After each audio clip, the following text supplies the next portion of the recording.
Sabah everybody and welcome back to the channel. Today I have for you an unboxing and review of the brand new 2017 Amazon Fire TV 4K.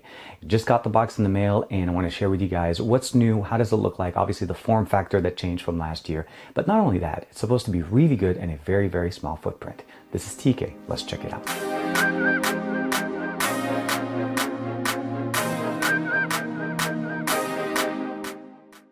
Here's the box, Fire TV with 4K and the assistant voice remote. And I'm not going to say her name only because obviously it's going to initiate everybody's.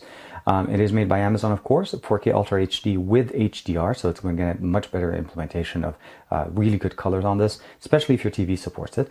The new form factor, as you guys notice, it's a much smaller form factor, kind of almost like a Chromecast, I want to say, because of the way they set it up. And we'll definitely get a chance to check that out. And it does come with a remote that has the ability to basically use the assistant by initiating the microphone. Here's a list of some of the supported services, but again, if you've used Fire TV before, this is no news to you. All of these services are supported, and in the box, what we're going to get is the actual third generation Fire TV, the assistant voice remote, 2 AAA batteries for the remote itself, power adapter for the actual dongle, as well as the USB cable to connect to it.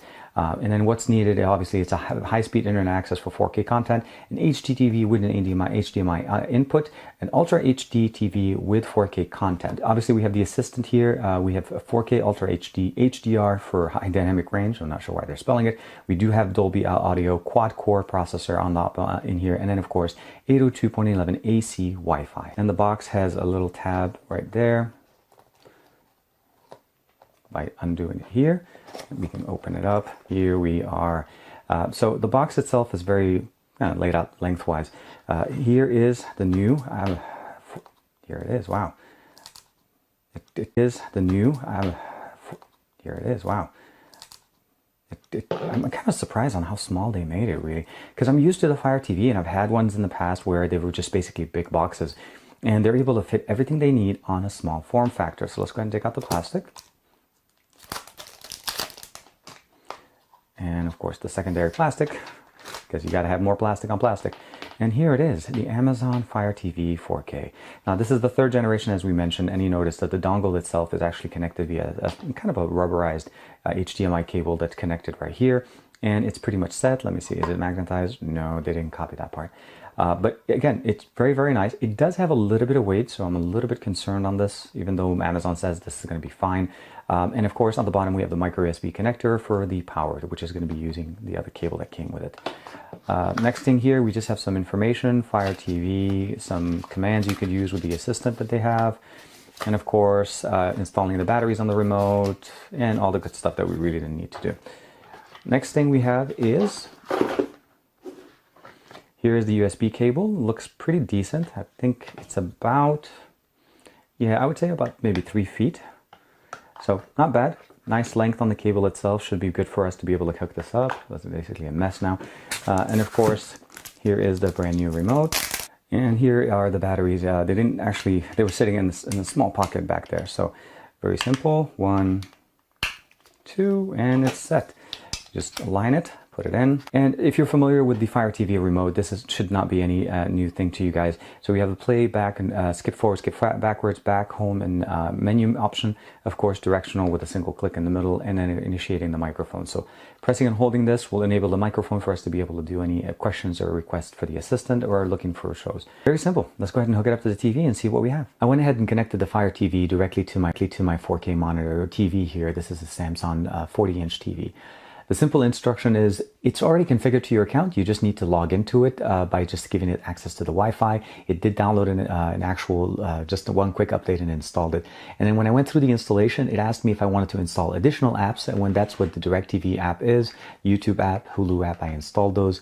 Netflix needs to be downloaded from the cloud. There's music, Photo Prime, Hulu, Sling, all those additional ones you can download. Of course, Sling application here. You have the ability, of course, to access all of the Prime video libraries, so that if you have a Prime membership, you can access all of those. And of course, the other benefit is the fact that it's super fast and super quick. Now, this is going to be a lot faster than when you're used to using with a Fire TV stick, if you ever used that, because this one actually is running on a quad-core processor infrastructure and it has a lot more RAM and definitely a much better just UI overall because of the setup the way it is. The categories are very simple. We have home, your videos, movies, TV shows, apps, and then settings. Settings are pretty simple, laid out in the way that we've used to seeing it. This is just updated to the latest UI. We have notifications, we have network, we have access to display and sound, so if you need to adjust your display, applications, of course, to install and uninstall, controller or the remote control that we're using, which is what I have right now, as you guys could see me here with the background now that it's a light color. Of course, we have preferences, the device, accessibility, help, and my account. But of that, going back to the main home screen, you're pretty much set. Accessing your data, if you've ever actually had the applications installed, so this is from the previous installation, so I just need to go in here and I can download, and then I can use the options here as download it. You own it and just download it, so you can download it directly. And of course, the other thing you want to be aware of is you can actually sideload applications directly from Amazon's website. So you can find an application there and then just direct it to install, and it will install for you on your device. I like the fact that it's super simple to use. Now, unfortunately, there is no USB connection, so we cannot sideload things using that way.